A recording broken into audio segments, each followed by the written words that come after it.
All right, everyone, I am in Selma, Alabama. A city with a lot of history. How about if I tell you some of it now?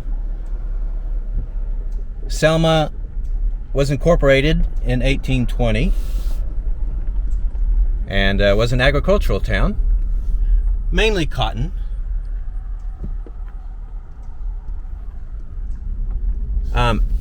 Then the Civil War happened. Now, you may not know this, but Alabama has an abundance of the natural resources needed to make steel, including iron ore. So, during the Civil War, Selma was the second biggest manufacturer of weapons and ammunition, as well as ironclad ships. The CSS Tennessee was built here. That was the flagship of the ironclad ships used during the Civil War. Now, because of this, the Union Army was keen on destroying Selma. And they tried several times and failed. Selma had some pretty impressive defenses built around it. But finally, towards the end of the war, during the last month, the Union was able to break through, and they looted and burned pretty much, or most of the city to the ground during that time. 3 weeks later, the Civil War ended. And then Selma returned to farming. In the 1960s, this was a significant place for civil rights. Black people organized marches from here in Selma to Montgomery to protest the fact that they couldn't vote. And, well, the first march that happened was broken up by local police who would not let him cross this bridge right up here, the Edmund Pettus Bridge. We'll get to it shortly. And they did so violently. It's called Bloody Sunday. They beat a lot of the protesters, the marchers, put a lot of them in the hospital. Finally, they brought in Martin Luther King, who had a direct line to the President Lyndon Johnson, who supported the effort. And he sent in federal protection. And so Martin Luther King led the march from here in Selma to Montgomery. It took them 3 days to get there. They slept in fields overnight, but they made it to Dexter Avenue in downtown Montgomery, marched to the state capitol, and it worked. A few months later, the Voting Act of 1965 was passed. Now I'm heading into downtown Selma right now. Here's the Edmund Pettus Bridge, a very historical location, by the way.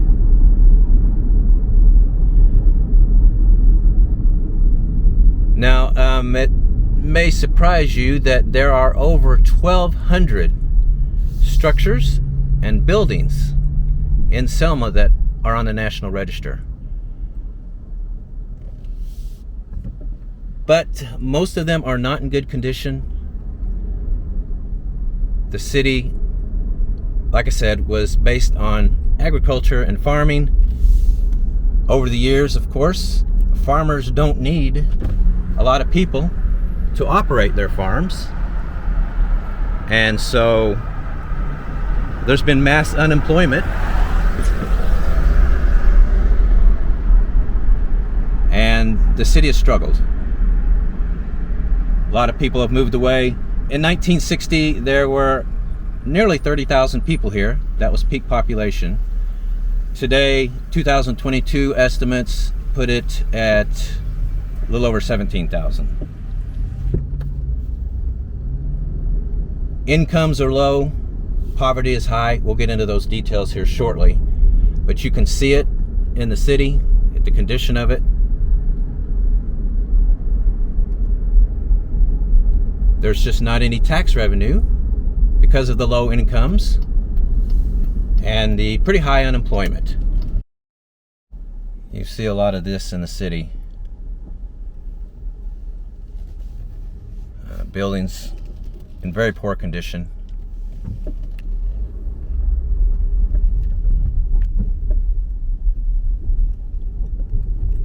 Whole city is in really poor condition. You hate to see it. Let me give you some numbers. I've already given you population. Median age is 39.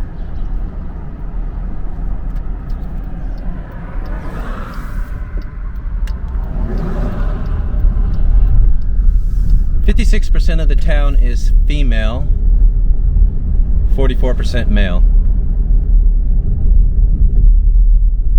86% of the town, 84% of the town, let me get that right, is black. 14% white, 1% Asian, and the last 1% is mixed.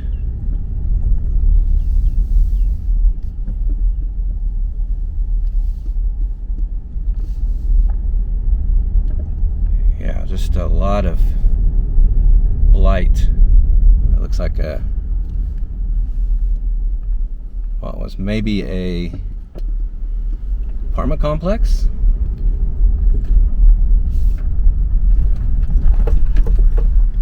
It is sitting empty now, it looks like.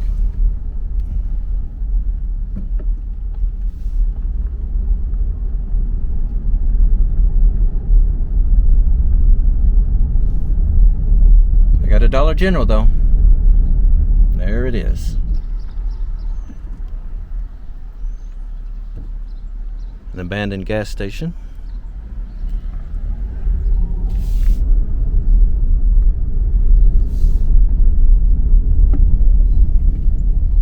Yeah, it's just there's empty buildings everywhere. The town looks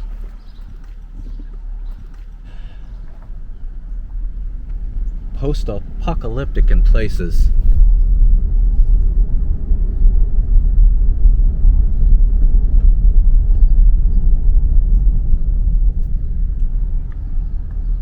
Wonder what that was.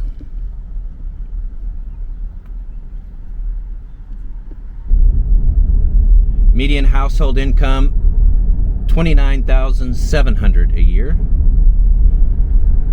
That is $570 a week. That's household income. That's everybody in the household incomes combined.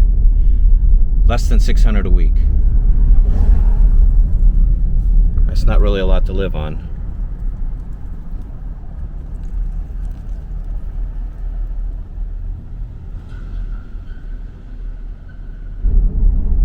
Now, given those income numbers, it's no surprise that poverty is high, 30% overall.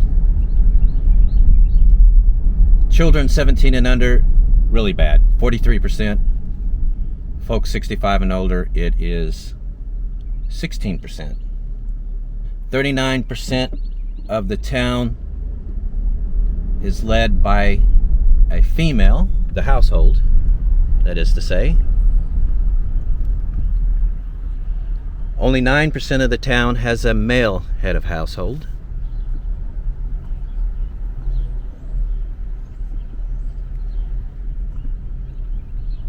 %29% is married couples. Only 30% of the town is married.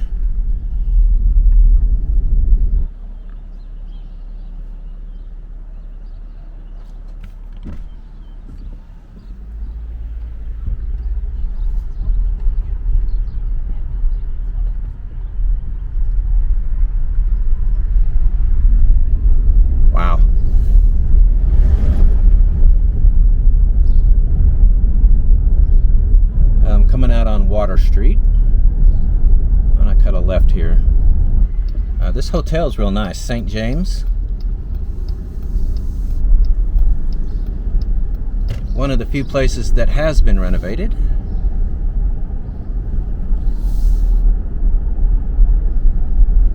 Let me see what I can find down here. I'm still in downtown, believe it or not.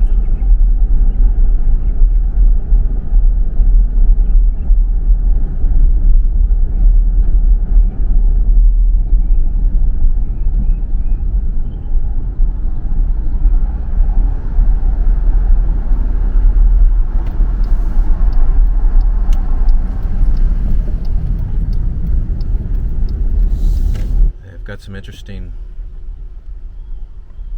stuff written on the buildings here. For the time will come they will not endure sound doctrine, not wanting to have their ears tickled. It's an interesting statement.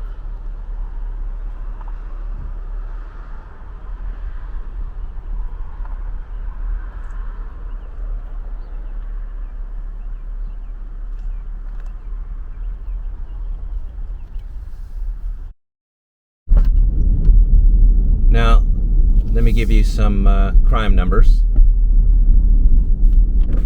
Last year, 35 incidents per 1,000 people.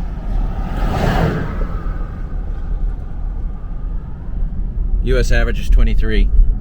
That seems, I mean, that's high, but not as high as what, you know, you read about people saying about the area. But from what I understand, from what I've read in various message boards and Reddit from people who live here, a lot of crime goes unreported.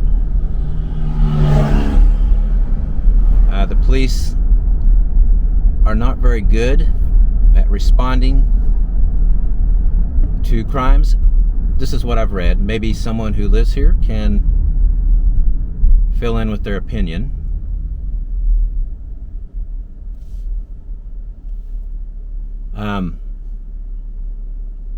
Unemployment numbers. I looked them up. Unemployment here is 6.5. While that is high, that doesn't seem super high. Now, just a year or two ago, it was in double digits. I do know that unemployment in Selma is the highest in the state. The state of Alabama overall, unemployment is just over 2%. Really low. Selma has the highest unemployment in the state, however. Selma is also the poorest city in the state, with everything factored in: incomes and unemployment and poverty. So there's all that. Now this is the Brown AME Church. It's where they started the marches. Romanesque architecture, ancient Rome, but it's got some Byzantine influences. But you see the domes at the top. Beautiful building. From what I understand, the city is trying to revitalize itself as a tourist attraction, focusing on its civil rights history, its place in civil rights, which is pretty significant.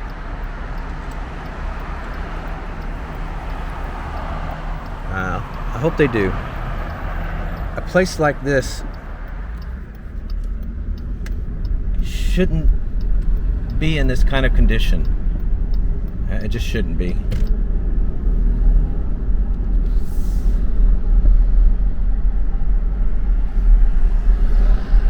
You hate to see it.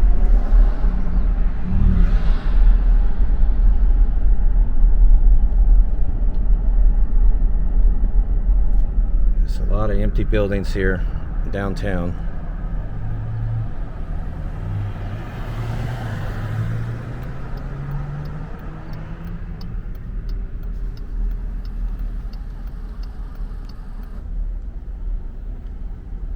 empty businesses, or buildings that are empty and devoid of business. Maybe that's the better way to say it.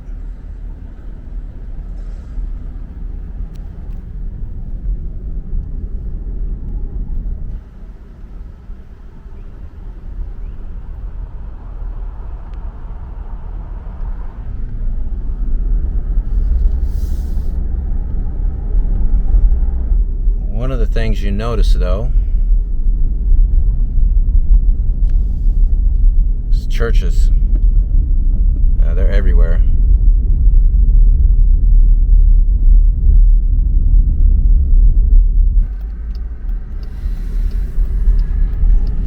You can tell some of these neighborhoods were just amazing at one time.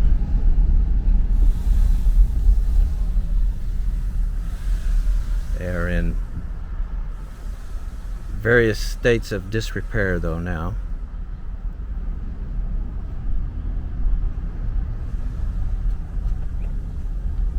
You get some in good shape, though, which is good to see. Yeah, there are some beautiful homes here in areas of town.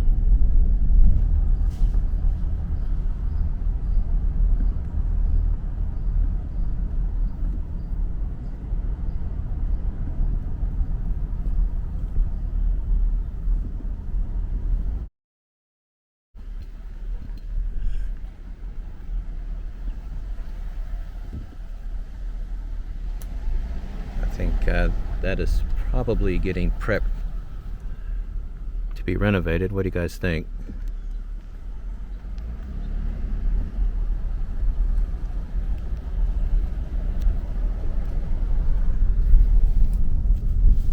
There are some nice houses here, though. Oh, it's trying to rain on me, guys. I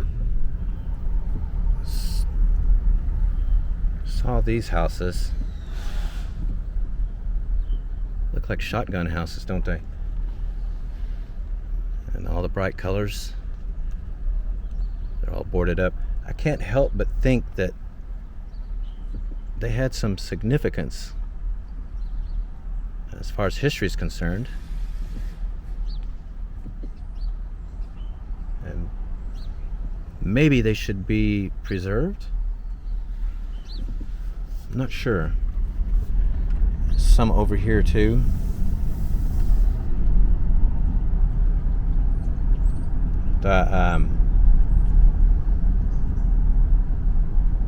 Really look interesting looking homes here.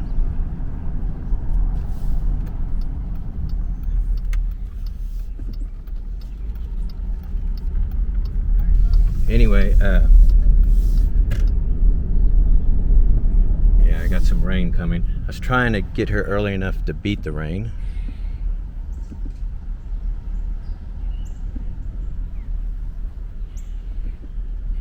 Yeah, it looks like shotgun houses, don't they?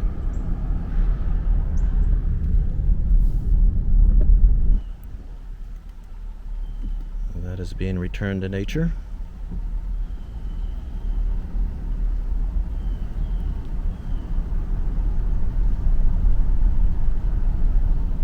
These are all boarded up. This is where we are seeing the people moving away, population loss.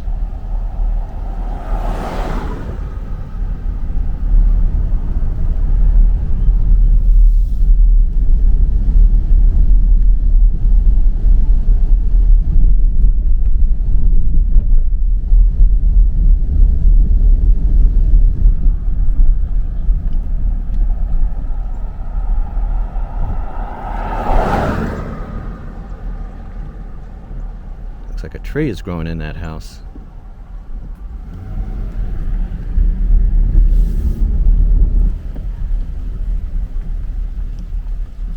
You can see the potential of that house. And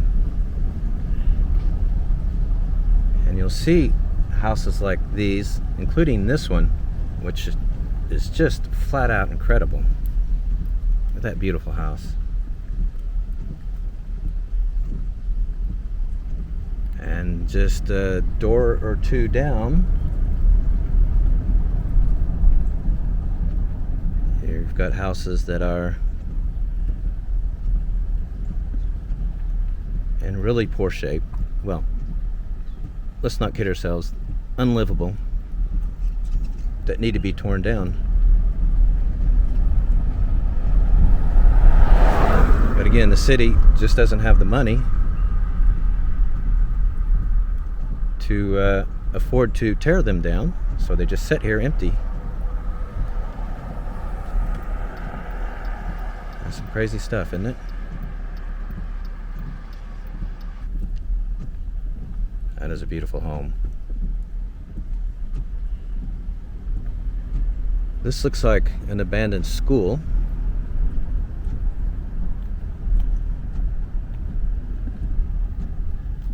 The homes across the street are gorgeous, though. Very good condition.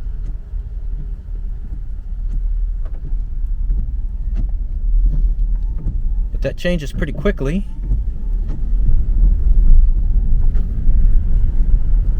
I guess someone lives there. You can see a lot of the glass is broken out, boarded up. Maybe they just live on the bottom floor and not the top. It's possible.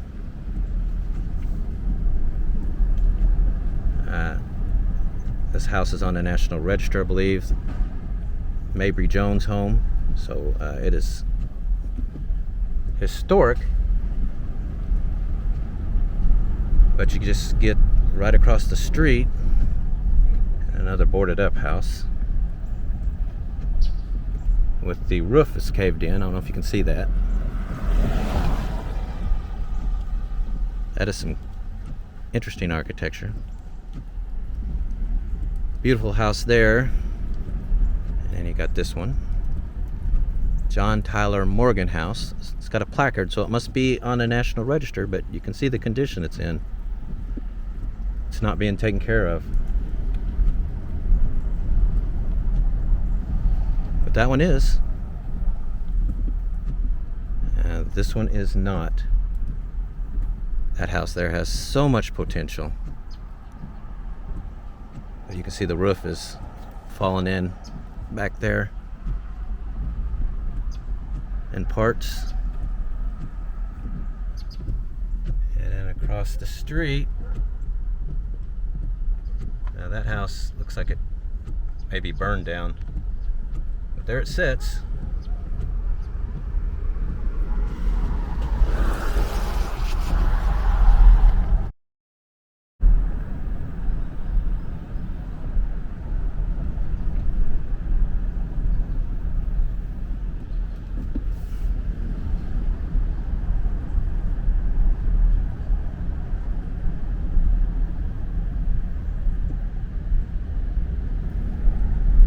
Over here on the other side of town.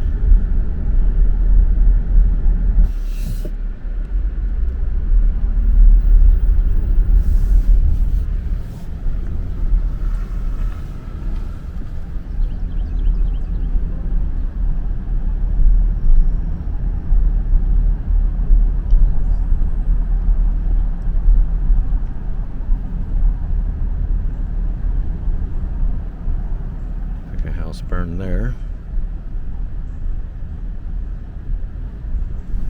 Here's another look at the Edmund Pettus Bridge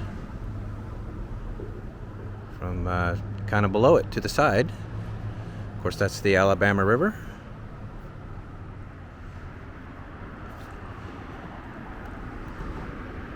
Anyway, okay. Tell you what, guys, I want to end it here. Just wanted to give you a look at Selma. Interesting place. A little bit sad. Just like to see different things happen here, better things. But anyway, that's the way things are sometimes, and it's a bummer.